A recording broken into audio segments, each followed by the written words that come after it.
سلام طاطاتي، ايش راكم؟ ان شاء الله تكونوا مليح، ان شاء الله تكونوا كامل مليح. اليوم طيبت لكم رز مجمر وبزاف بنين. اول حاجه غسلت مليح الرز تاعي، درتو في قدره ودرت له الماء، درت له الملح والزيت باش يجي صفر، درت له الكركم، حركته مليح وخليته يطيب، ورحت نوجد لاصوص راح نطيبها في الكوشه.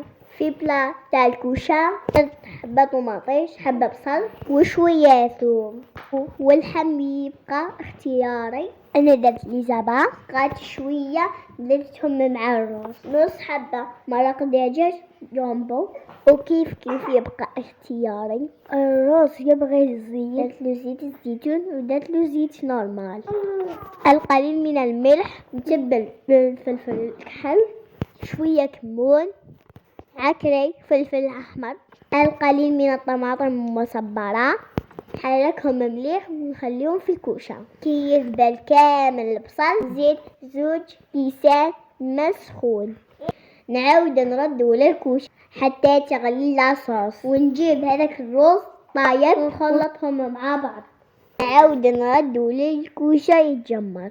طاطاتي اذا لحقتوا لهذا اللقطه ما تنساوش ديروا لي جيم وابوني. انا بزاف نحبكم، حطلكم كل وصفات ونبغي نتشارك معاكم كل. شوفوا الرز تاعي كيفاه جا كيما لحيتو من الكوشه، جا مجمر على حبه.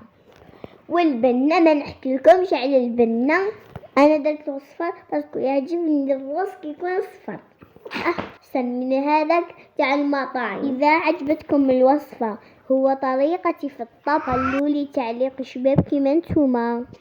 انا خلاص كملت الفيديو واني رايحه ناكل الرز. اذا شهيتكم طاطاتي حقكم في الجنه.